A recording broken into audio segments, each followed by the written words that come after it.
Janasena MLA అరవ శ్రీధర్ కేసులో మరొక update మనం చూస్తున్నాం. డిప్యూటీ సీఎం పవన్ కళ్యాణ్ని ట్యాగ్ చేస్తూ వీణ మరొక వీడియో రిలీజ్ చేశారు. ప్రాబ్లం జరిగింది మీ పార్టీ ఎమ్మెల్యే మీదే కదా, ఈ విషయం మీకు ఎంతవరకు తెలుసో నాకు తెలియదు, అందుకే నేను మిమ్మల్నే కలవాలనుకుంటున్నాను డైరెక్ట్గా. నేను కూడా పవన్ కళ్యాణ్ డిపార్ట్మెంటే అంటున్నారు, నాకు ఆయన్ని కలిసే హక్కు ఉంది అంటున్నారు. మిమ్మల్ని కలిసేందుకు నాకు ఒక్క ఛాన్స్ ఇవ్వండి, పవన్ను కలిసి అన్ని విషయాలు వివరిస్తా. తప్పు నాదే అయితే ఏ శిక్షకైనా నేను సిద్ధం, నా తప్పు లేకపోతే పవన్ నాకు న్యాయం చేయాలి అంటూ వీణ కోరుతున్నారు. మనం చూస్తూనే ఉన్నాం, వీణ బయటికి రావడం లేదు, కేవలం కొన్ని వీడియోస్ మాత్రమే వరుసగా రిలీజ్ చేస్తున్నటువంటి పరిస్థితి కనపడుతుంది.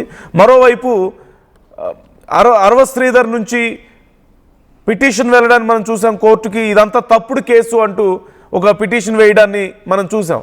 ఈ నేపథ్యంలో ఇప్పుడు అసలు వీణ ఏమంటున్నారు ఈ వీడియోలో, let's take a look. I request Pawan Kalyan గారు, డిప్యూటీ సీఎం పవన్ కళ్యాణ్ గారు, నేను మిమ్మల్ని కలవాలనుకుంటున్నానండి. మీకు ఈ విషయం ఎంతవరకు చేరవేశారో, ఎంతవరకు చేరిందో, మీకు కంప్లీట్ విషయం తెలుసో తెలీదో, మీకు అంత టైం ఉందో లేదో నాకు తెలీదు. బట్ ప్రాబ్లం అయితే నాదండి, ప్రాబ్లం జరిగింది మీ పార్టీ ఎమ్మెల్యే మీద. ప్లస్ నేను మీ డిపార్ట్మెంట్ అండి, మిమ్మల్ని కలిసే హక్కు నాకుంది ఖచ్చితంగా. అందుకే పవన్ కళ్యాణ్ గారు, నేను మిమ్మల్ని ఎంత త్వరగా వీలైతే అంత త్వరగా కలిసి ఈ విషయం గురించి మీకు వివరించి మిమ్మల్ని న్యాయం అడగాలనేసి నేను కోరుకుంటున్నానండి. దయచేసి ఈ వీడియోని పవన్ కళ్యాణ్ గారికి రీచ్ అయ్యేటట్టు స్ప్రెడ్ చేద్దాం. నా విషయంలో న్యాయం లేకపోతే నాకే శిక్ష పడుతుంది, అది నేను ఒప్పుకుంటాను. ఒకవేళ నా విషయంలో తప్పు నాదే అయితే నేను శిక్ష వేయించుకోవడానికి రెడీగానే ఉన్నాను. కానీ పక్క వాళ్ళ దగ్గర నుంచి ఈ నాగేంద్ర ఇలాంటి సోసో క్యాండిడేట్స్ ఉన్నారు కదా, వాళ్ళ నుంచి మాటలు పడాల్సిన అవసరం అయితే నాకు లేదు పవన్ కళ్యాణ్ గారు. అందుకే నేను మిమ్మల్నే కలవాలనుకుంటున్నాను, మీకే విషయం చెప్దాం అనుకుంటున్నాను. ఒకవేళ నాది తప్ప అంటే నన్ను చంపేయండి, నేను చావడానికైనా సిద్ధంగా ఉన్నాను. కానీ నా తప్పు లేకుండా అండి నేను అస్సలు పోరాటాన్ని ఆపే పరిస్థితే లేదండి. నాకు జరిగిన అన్యాయానికి వేరే అమ్మాయి, ఏ అమ్మాయికి ఇలా జరగకూడదు. నా తప్పులు ఉంటే నన్ను శిక్షించండి, చంపేయండి. కానీ నా తప్పు లేకపోతే మాత్రం పవన్ కళ్యాణ్ గారు దయచేసి అడుగుతున్నాను, నాకు న్యాయం చేయండి. నేను మిమ్మల్ని కలవాలనుకుంటున్నాను, నాకు ఒక్క ఛాన్స్ ఇప్పించండి please. I request. Pawan Kalyan గారు, దయచేసి నాకు ఒక్క అవకాశం ఇవ్వండి కలవడానికి. ఒకవేళ కలిసి నేను చెప్పాల్సిందంతా చెప్తాను, మీరు వినండి. ఒకవేళ నాది తప్పు లేకపోతే నాకు న్యాయం చేయండి, తప్పు ఉంటే మీరు నన్ను చంపేసినా నాకు ఓకే, నేను రెడీగా ఉన్నాను చావడానికైనా అంటూ వీణ అంటున్నారు. మరో కొత్త వీడియో మనం చూస్తున్నాం. ఇంతకుముందు మరొక వీడియో రిలీజ్ చేశారు కొన్ని రోజుల క్రితం. తాతం శెట్టిని టార్గెట్గా చేసుకొని తాతం శెట్టి అనవసరమైన రాజకీయాలు చేస్తున్నారు, తనని బ్లేమ్ చేసే ప్రయత్నాలు చేస్తున్నారు అంటూ ఆ వీడియోలో మాట్లాడడాన్ని మనం చూసాం. అయితే ఇప్పుడు డిప్యూటీ సీఎం పవన్ కళ్యాణ్ వీణకి అపాయింట్మెంట్ ఇస్తారా, కలుస్తారా? మహిళలకి ఖచ్చితంగా మేము అండగా నిలబడతాం అని చెప్పినటువంటి డిప్యూటీ సీఎం ఇప్పుడు ఒక మహిళే తనకు అన్యాయం జరిగిందని, తమ పార్టీ నాయకుడి వల్ల తాను మోసపోయానంటూ చెప్తున్నారు. ఎవరిది తప్పు ఎవరిది రైటు అనేది న్యాయస్థానాలు లేదంటే చట్టాలు ఇవన్నీ చూసుకుంటాయి. పోలీసులు ఇప్పటికే విచారణ మొదలుపెట్టారు. కానీ ఇట్ సీమ్స్ లైక్ వీణకి జరుగుతున్నటువంటి ఈ ప్రొసీజర్ మీద ఎక్కడా కూడా నమ్మకం ఉన్నట్లుగా కనపడడం లేదు.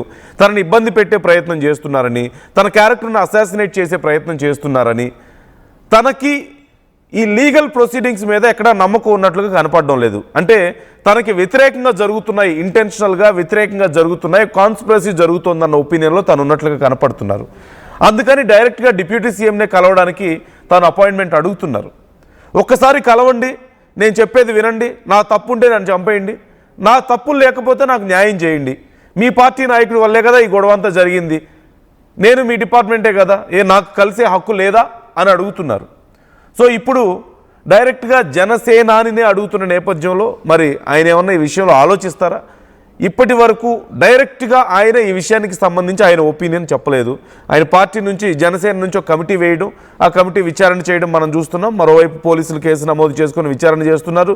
మరోవైపు అరవ శ్రీధర్ ఏమో ఇదంతా అసలు తప్పుడు కేసు, నా మీద తప్పుడు ఆరోపణలు చేస్తున్నారంటూ క్వాష్ పిటిషన్లు వేయడం మనం చూసాం. కానీ ఎక్కడా కూడా వీణ ఈ జరుగుతున్నటువంటి లీగల్ ప్రొసీడింగ్స్లో ఇన్వాల్వ్ అవ్వడం లేదు. She's out of the box ఉన్నారు ఈ లీగల్ ప్రొసీడింగ్స్ విషయంలో. అంటే తనకి నమ్మకం లేదు, తనని కావాలని ఫ్రేమ్ చేయడానికి ప్రయత్నిస్తున్నారని, తనకి జరిగినటువంటి అన్యాయాన్ని లేదన్నట్లుగా చూపిస్తున్నారని, తానే కుట్ర చేశారని తనని ఒక ఫ్రేమ్ చేసే ప్రయత్నం చేస్తున్నారు అంటూ తను భావిస్తున్నట్లుగా కనపడుతుంది. సో మరి జనసేనాని డైరెక్ట్గా అడుగుతున్న నేపథ్యంలో ఆయన ఏమైనా రెస్పాండ్ అవుతారా ఈ విషయంలో? పవన్ కళ్యాణ్ రెస్పాండ్ అవుతారా? కలిసి మాట్లాడే అవకాశం ఉందా? డీటెయిల్స్ తెలుసుకుందాం. కిషోర్ జాయిన్ అవుతున్నారు, మా ప్రతినిధి కిషోర్. ఇక్కడ రెండు విషయాలు. ఒకటి, జనసేన అధినేతని డిప్యూటీ సీఎంనే డైరెక్ట్గా అపాయింట్మెంట్ అడుగుతున్నారు కలవడానికి. Is there any chance, least కేసులో అయినా ఏదైనా ఛాన్స్ ఉందా ఆయన కలవడానికి? ఇలాంటి వీడియోలు చూసైనా ఒక అమ్మాయికి అన్యాయం జరిగిందని తాను చెప్తున్నారు కాబట్టి, అందులోనూ వాళ్ళ ఎమ్మెల్యే వల్లే జరిగిందని చెప్తున్నారు కాబట్టి, మరి సార్ట్అవుట్ చేయడానికి ఆయన ఏమన్నా ఇనిషియేషన్ తీసుకుంటారా? ఎందుకు మరోవైపు చూస్తే జరుగుతున్నటువంటి లీగల్ ప్రొసీడింగ్స్లో ఎక్కడా వీణ కనిపించడం లేదు. ఎందుకని? ఓ పక్క అరవ శ్రీధర్ ఇది క్వాష్ పిటిషన్ దాఖలు చేశారు, ఇదంతా తప్పుడు కేసు అని. మరోపక్క పోలీసులు విచారణ కోసం వీణ కోసం ప్రయత్నిస్తున్నారు, తనతో మాట్లాడడానికి అని చెప్పి, కానీ తను ఎక్కడ కనిపించడం లేదంటూ తెలుస్తోంది. సో అసలు ఏం జరుగుతుంది, లీగల్ ప్రొసీడింగ్స్ ఏం జరుగుతున్నాయి? మరి ఈ రిక్వెస్ట్కి సంబంధించి జనసేన ఏమైనా రెస్పాండ్ అయిందా? నందు, ఏదైతే రోజుకు రైల్వే కోడ్ జనసేన ఎమ్మెల్యే అరవ శ్రీధర్ పైన రోజుకో వీడియో రిలీజ్ చేసినటువంటి హర్షవీర తాజాగా మరో వీడియో రిలీజ్ చేసింది. ఏదైతే తన సొంతగా పవన్ కళ్యాణ్, జనసేన అధినేత పవన్ కళ్యాణ్ కలిసే అవకాశం కల్పించాలంటూ కూడా ఆమె అభ్యర్థిస్తూ కూడా ఒక వీడియోను రిలీజ్ చేసింది. ఇప్పుడు ఈ వీడియో జనసేన నేతల్లో కూడా కొంత చర్చకు దారితీస్తుంది. ఏదైతే అరవ శ్రీధర్ వ్యవహారంలో తనకు న్యాయం జరగడం లేదు, ఒక రకంగా రాజకీయం చేస్తున్నారంటూ కూడా హర్షవీణ ఆరోపిస్తూ ఒక వీడియో రిలీజ్ చేసింది. ఈ నేపథ్యంలో స్థానికంగా ఉన్నటువంటి జనసేన నేత ఏదైతే కాతంశెట్టి నాగేంద్రపై కూడా ఆమె ఆగ్రహం వ్యక్తం చేస్తున్నటువంటి పరిస్థితి కనిపిస్తుంది. వేరే వైపు న్యాయం లేదు కాబట్టి నాగేంద్ర పక్క విషయాలు పైకి తెస్తున్నారు. అదేవిధంగా శ్రీధర్ వైపు నుంచి వారి తల్లిదండ్రులు కూడా మాట్లాడటం లేదు, ప్రస్తుతం వాళ్ళు సైలెంట్ గా ఉన్నారు. అరవ శ్రీధర్ ఎమ్మెల్యే అంటే విప్పు కాకపోతే ఆయన ఈ పార్టీకే డిమాండ్ లో ఉండేవారు. అంటే ఒక రకంగా విప్పు కావడం వల్లే ఆయనకు సేఫ్ గా ఉన్నారనేటువంటి భావన వ్యక్తం చేస్తూ కూడా ఒక వీడియో రిలీజ్ చేసింది. నాకు జరిగిన అన్యాయంపై పవన్ ఒక్కరే న్యాయం చేయగలరు అన్నటువంటి భావన అటు హర్షవీణ వ్యక్తం చేస్తుంది. మరోవైపు పవన్ కళ్యాణ్ కలిసే అవకాశం కల్పించాలంటూ కూడా కోరుతున్నటువంటి పరిస్థితి. అయితే ఈ వ్యవహారంలో అటు పవన్ కళ్యాణ్ పూర్తి విషయం తెలుసో తెలియదో, ఆయన వరకు చేరిందో లేదో అన్నటువంటి భావన వ్యక్తం చేస్తున్నటువంటి, అంటే ఈ ఏదైతే అరవ శ్రీధర్ వ్యవహారం తెలిసే ఆయన వెంటనే ఏదైతే ఈ వ్యవహారం పైన విచారణ కమిటీని ఆదేశించారు. అదేవిధంగా త్రిసభ్య కమిటీని కూడా వేయటం జరిగింది. త్రిసభ్య కమిటీ కూడా ఇప్పటికే విచారించి నివేదిక కూడా పవన్ కళ్యాణ్ కు ఇచ్చినటువంటి పరిస్థితి. మరోవైపు పవన్ కళ్యాణ్ అవకాశం కల్పిస్తే ఏదైతే తనకు జరిగినటువంటి అన్యాయం మరొకరికి జరగకూడదు కాబట్టి నేను పూర్తి స్థాయిలో వివరిస్తా. అదేవిధంగా నేను కూడా పవన్ కళ్యాణ్ శాఖలోనే ఒక ఉద్యోగిగా ఉన్నా కాబట్టి ఖచ్చితంగా ఈ వ్యవహారంలో ఆయన నా మాటలు విని ఆ తర్వాత ఒకవేళ ఏదైనా నా తప్పు ఉంటే మాత్రం నేను ఏ శిక్షకైనా సిద్ధమే ఉన్నా, నన్ను అక్కడే చంపేయమని కూడా కోరుతున్నటువంటి పరిస్థితి. అంటే ఇక్కడ తాజాగా జరుగుతున్నటువంటి పరిణామాల నేపథ్యంలో ఏదైతే పవన్ కళ్యాణ్ త్రిసభ్య కమిటీని ఏర్పాటు చేసిన తర్వాత త్రిసభ్య కమిటీ ఒక నివేదిక ఇచ్చింది. ఆ నివేదిక పై కూడా ఇప్పటికీ కూడా అటు జనసేన అధినేత పవన్ కళ్యాణ్ ఇప్పటి వరకు కూడా కొంత ఎలాంటి నిర్ణయం తీసుకోలేదు. అంటే వారి వ్యక్తిగత విషయమని ఇటీవల కాలంలో నాదెండ్ల మనోహర్ పార్టీ సమావేశం కూడా ఆయన వెల్లడించడం జరిగింది. అంటే దీన్ని వ్యక్తిగతంగా చూస్తారా లేకుంటే మరే ఇతర కోణంలో చూస్తారన్నటువంటి విషయం పూర్తి స్థాయిలో నాదెండ్ల మనోహర్ స్పష్టం ఇవ్వడం జరిగింది. అసలు ఈ వ్యక్తిగత విషయం అది పార్టీకి ఆపాదించద్దంటూ కూడా కొంత ఆయన చెప్పినటువంటి పరిస్థితి. ఈ క్రమంలో పవన్ కళ్యాణ్ కలిస్తే తనకి ఏదైనా న్యాయం జరుగుతున్నటువంటి భావంతో హర్షవీణ భావించింది. ఆ నేపథ్యంలోనే హర్షవీణ కూడా పవన్ కళ్యాణ్ అపాయింట్మెంట్ కోసం ఎదురు చూస్తున్నారు. ఒక్క అవకాశం ఇవ్వండి, నేను చెప్పే మాటలు వినండి. ఏదైతే తనకు జరిగినటువంటి అన్యాయం మరో మహిళకు జరగకూడదు కాబట్టి నేను మిమ్మల్ని నేరుగా కలిసే అవకాశం కల్పిస్తే ఖచ్చితంగా నాకు జరిగినటువంటి అన్యాయం పైన పూర్తి స్థాయిలో మీకు వివరించిన తర్వాత ఒకవేళ నా తప్పైతే నన్ను శిక్షించండి, లేదైతే అరవ శ్రీధర్ తప్పైతే అరవ శ్రీధర్ని శిక్షించండి అంటూ కూడా నా కోరుతున్నారు. అంటే దీని వెనుక కొంత జనసేన నేతలు కూడా సహకారం అందిస్తున్నారన్నటువంటి ఆరోపణలు కూడా అటు బలంగా వినిపిస్తాయి. ఇటీవల కాలంలో కాతంశెట్టి నాగేంద్ర పైన కూడా ఆమె విరుచుకుపడ్డారు. అదేవిధంగా ఏదైతే ఈ కేసు వ్యవహారంలో ఆమె పెట్టినటువంటి కేసులో తనకు క్వాష్ పిటిషన్ కూడా అటు ఎమ్మెల్యే అరవత్ వేయడం జరిగింది. ఆ తర్వాత ఆయన విచారించి అరెస్ట్ చేయొద్దంటూ కూడా అటు హైకోర్టు ఆదేశాలు జారీ చేసినటువంటి. అంటే ఈ క్రమంలో తనకు ఎక్కడా న్యాయం జరగడం లేదు.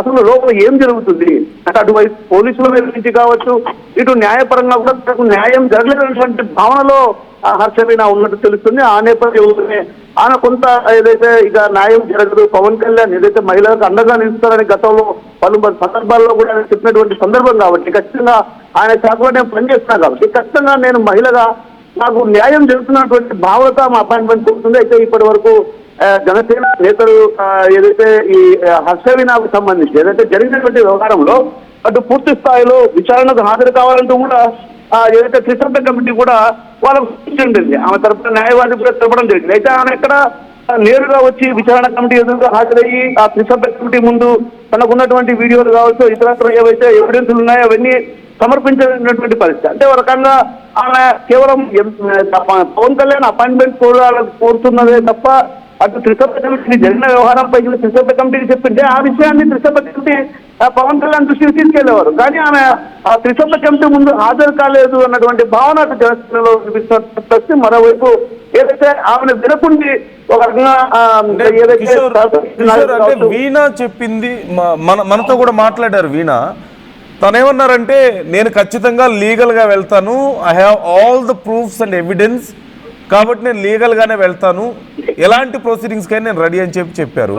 తీరా ఇప్పుడేమో అసలు కనిపించకుండా వెళ్ళిపోయారు. మరి ఎలా ముందుకెళ్తుంది ఈ కేసు? అంటే వీణా సైడ్ నుంచి తన లాయర్ కానీ ఎవరైనా సరే అసలు కమ్యూనికేషన్లో ఉన్నారా? నందు ఏదైతే ఈ వ్యవహారంలో 60 వ్యవహారంలో ఆమె కేవలం మీడియా ముందుకు రావటం, ఆ తర్వాత ఎన్హెచ్ఆర్సీ అంటే మానవ హక్కుల సంఘానికి ఫిర్యాదు చేయడం తప్ప ఎక్కడే కానీ లీగల్ గా తను ప్రొసీడ్ అయినటువంటి పరిస్థితి అక్కడ కనపడటం లేనటువంటి భావన అటు పలువురిలో వినిపిస్తున్న పరిస్థితి. ఇందుకు ప్రధాన కారణం ఆమె కొద్ది రోజులుగా అజ్ఞాతంలోకి వెళ్ళింది. ఏదైతే పోలీసులు విచారణకు హాజరుతామని పిలుపున్నప్పటికీ కూడా ఎక్కడ ఆమె హాజరు కానిపించింది. మరోవైపు త్రిసభ్య కమిటీ వద్ద ఉన్నటువంటి ఆధారాలు మీరు ఖచ్చితంగా మమ్మల్ని కలిసి నివేదిక ఇవ్వండి, మీ దగ్గర ఉన్నటువంటి ఆధారాలు ఇవ్వండి, దానిపైన మేమేమైనా యాక్షన్ తీసుకోవడానికి అవకాశాలు ఉంటాయంటూ కూడా వాళ్ళు చెప్పిన పరిస్థితి. అంటే అది ఈ వ్యవహారాలలో ఎక్కడా కూడా హర్షవీణ ముందుకు రాని పరిస్థితి. అంటే ఒక రకంగా ఏం జరుగుతుందన్నటువంటి భావన అటు ఆమెలో ఒక రకమైనటువంటి భావన ఉందా, తనకు న్యాయం జరగదన్నటువంటి భావన ఉందా అన్నటువంటి అనుమానాలు కూడా బలంగా వినిపిస్తున్న నేపథ్యం కాబట్టి అటు వాళ్ళకి సంబంధించినటువంటి న్యాయవాది కూడా దీని వ్యవహారంలో ఇలాంటి ముందడుగు వేయబోతున్నారు ఏంటన్నటువంటి విషయం పైన కూడా అటు పూర్తి స్థాయిలో స్పష్టత లేదు. మరి ఏదైతే ఈ శ్రీధర్ వ్యవహారంలో జనసేన నేతల ప్రమేయం కూడా ఉంది, వాళ్ళు కూడా వాంటెడ్ గా చేశారన్నటువంటి భావన కూడా వ్యక్తమవుతున్న పరిస్థితి. అదేవిధంగా జనసేన పార్టీకి సంబంధించి ఇది పార్టీ వ్యవహారం కాదు కాబట్టి వ్యక్తిగత వ్యవహారం అంటూ కూడా జనసేన నేతలు కొట్టిపడేసినటువంటి. అంటే ఒక రకంగా ఇటీవల కాలంలో హర్షవీణ విడుదల చేసినటువంటి వీడియోలో కూడా కొందరు జనసేన నేతలే ఈ విధంగా కావాలని పవన్ కళ్యాణ్ కలవడానికి కావచ్చు, అదేవిధంగా తాతంశెట్టి నాగేంద్ర పైన ఆరోపణలు చేయడానికి ఆ వీడియో రిలీజ్ చేయడానికి ప్రధాన కారణం కొంతమంది జనసేనకు సంబంధించినటువంటి నేతలే ఇందులో ప్రమేయం ఉన్నటువంటి ఆరోపణలు కూడా జనసేనలో వ్యక్తమవుతున్నారు. అంటే ఒక రకంగా హర్షవీణకు జనసేనకు సంబంధించినటువంటి కొందరు ఏదైతే సపోర్ట్ చేస్తున్నటువంటి భావన వ్యక్తమవుతున్న పరిస్థితి కాబట్టి ఖచ్చితంగా వారి ద్వారా పవన్ కళ్యాణ్ కు ఈ విషయం ఏదైతే తను వీడియోలు చేసినటువంటి వీడియో ద్వారా ఖచ్చితంగా ఆ వీడియోను పవన్ కళ్యాణ్ చూసి తనకు అపాయింట్మెంట్ ఇస్తే మాత్రం ఖచ్చితంగా తనకు న్యాయం జరుగుతుందన్నటువంటి భావన హర్షవీణ వ్యక్తం చేసినటువంటి పరిస్థితి కాబట్టి ఖచ్చితంగా ఈ విషయంలో ఏదైతే పవన్ కళ్యాణ్ నేరుగా కలిసే అవకాశం ఆయనకు లభిస్తుందా, లేకుంటే పవన్ కళ్యాణ్ విచారణ కమిటీ ముందు హాజరై ఏదైతే త్రిసభ్య కమిటీ ముందు హాజరై నివేదిక ఇవ్వమని కోరుతారనేటువంటి విషయం పైన 1-2 రోజుల్లో క్లారిటీ వచ్చే అవకాశం ఉంది. ఎందుకంటే తను ఎమ్మెల్యే అరవత్ వ్యవహారం పైన కూడా పూర్తి స్థాయిలో న్యాయ పోరాటం దిగుతామని చెప్తుంది. మరోవైపు న్యాయ పోరాటం దిగుతున్నటువంటి నేపథ్యంలో కూడా అంటే అక్కడ కూడా తనకు న్యాయం జరగలేదన్నటువంటి భావన వస్తుంది. ఎందుకంటే క్వాష్ పిటిషన్ వేశారు కాబట్టి ఆ క్వాష్ పిటిషన్ వేసిన నేపథ్యంలో కేవలం ఎమ్మెల్యే అరవత్ శ్రీధర్ను అరెస్ట్ చేయొద్దు, విచారించి పంపించండి అన్నటువంటి భావన వ్యక్తం చేసింది కాబట్టి నాకు న్యాయం జరగనటువంటి భావనలో అటు హర్షవీణ ఉంది కాబట్టి ఖచ్చితంగా జనసేనాని పవన్ కళ్యాణ్ కలిసి వివరిస్తే తనకు న్యాయం జరుగుతున్నటువంటి భావన ఉంది కాబట్టి 1-2 రోజుల్లో దీనిపైన పూర్తి స్థాయిలో క్లారిటీ వచ్చే అవకాశాలు ఖచ్చితంగా కనిపిస్తున్నాయి. Right, thank you Kishore, thanks for the details. Veena బయటకు రావడం లేదు, ఎందుకు రావడం లేదు? ఇదే అతిపెద్ద ప్రశ్న. నా దగ్గర అన్ని ఆధారాలు ఉన్నాయి, నేను లీగల్గానే వెళ్తానని చెప్పిన వీణ ఎందుకు బయటకు రావడం లేదు? లీగల్ ప్రొసీడింగ్స్ కూడా ఎందుకని అందుబాటులో ఉండడం లేదు? అప్పుడప్పుడు కేవలం ఒక వీడియో మాత్రమే ఎందుకు రిలీజ్ చేస్తున్నారు? అంటే జరుగుతున్న ప్రొసీడింగ్స్ మీద ఎక్కడా నమ్మకం లేదా, ప్రభుత్వం మీద, పోలీసుల మీద, కోర్టుల మీద ఎక్కడా నమ్మకం లేదా, తనకి అగెన్స్ట్గా ఫ్రేమ్ చేసే ప్రయత్నం చేస్తున్నారన్న ఒపీనియన్లో ఉన్నారా? అందుకే డైరెక్ట్గా డిప్యూటీ సీఎంని కలవడానికి ప్రయత్నాలు చేస్తున్నారా? మరి పవన్ కళ్యాణ్ ఈ అంశం మీద రెస్పాండ్ అవుతారా? జరుగుతున్నటువంటి విషయాలను పూర్తి స్థాయిలో పవన్ తెలుసుకుంటున్నారా? వీణ రిక్వెస్ట్ మీద పవన్ రెస్పాండ్ అవుతారా? తన వరకు అవసరం లేదు, జరుగుతున్న ప్రొసీడింగ్స్లో మీకు న్యాయం జరుగుతుంది, ఖచ్చితంగా అధికారులు ఉన్నారు, వాళ్ళు న్యాయం చేస్తారని చెప్తారా? లేకపోతే మరోవైపు తన దగ్గర ఒకటే నంబర్ ఉంది, ఒకటే సిమ్ ఉంది, ఒకటే ఫోన్ ఉంది, కాబట్టి నేను ఎప్పుడూ అవైలబుల్గానే ఉన్నాను, నేను ఎక్కడికి అబ్స్కౌండ్ అవ్వలేదని చెప్పేసి వీణ చెప్తున్నారు. ఆర్టీవీ ఒకసారి తనతో మాట్లాడే ప్రయత్నం చేస్తుంది. మనం ఒకసారి కాల్ చేద్దాం లైవ్లో. వీణ ఒకవేళ అందుబాటులో ఉంటే నిజంగా మాట్లాడే ప్రయత్నం చేద్దాం. ఒకసారి పీసీఆర్ ట్రై టు కాల్ వీణ, ఒకసారి ట్రై చేయండి కాల్ చేయడానికి. మా టీం కాల్ చేస్తున్న వ్యక్తి సమాధానం ఇవ్వడం లేదు, దయచేసి మళ్ళీ ప్రయత్నించండి. మరొకసారి ట్రై చేయండి, మళ్ళీ ట్రై చేయండి. అంటే కాల్ బిజీ వచ్చిందా లేకపోతే ఏమైంది? ఒకసారి ట్రై చేయండి, మరొకసారి ట్రై చేయండి. We're trying to call Veena. In case connect అయితే కాల్ ఆన్సర్ చేస్తే లెట్స్ టాక్ విత్ హర్. అసలు ఏం జరుగుతుంది, ఎందుకని బయటికి రావడం లేదు, లీగల్ ప్రొసీడింగ్స్ విషయంలో ఎందుకు అంటే తన వైపు నుంచి ఏమీ యాక్టివ్గా కనిపించడం లేదు. రావడమే ఒక పెద్ద తుఫాన్ లాగా వచ్చేసి ఆల్ ఆఫ్ సడన్గా సైలెంట్ అయిపోయి ఎక్కడో ఉండిపోయి అప్పుడప్పుడు ఇలాంటి వీడియోలు తప్ప ఇంకేమీ కనిపించడం లేదు. ఇంకోవైపు జనసేన నుంచి ఒక కమిటీ వేశారు, త్రిసభ్య కమిటీ వేశారు, వాళ్ళు విచారించారు, 40 మందిని విచారించారు. మరోవైపు ఇప్పుడు జనసేనాన్నే కలుస్తానని చెప్పి వీణ అడుగుతున్నారు. అంటే పోలీసులు విచారణ కోసం ప్రయత్నిస్తున్నారు, కోర్టులో కేసులు ఉన్నాయి. ఇవన్నీ జరుగుతున్న సమయంలో ఎందుకని బయటికి రావడం లేదు? రింగ్ అవుతుంది కాల్, లెట్స్ సీ.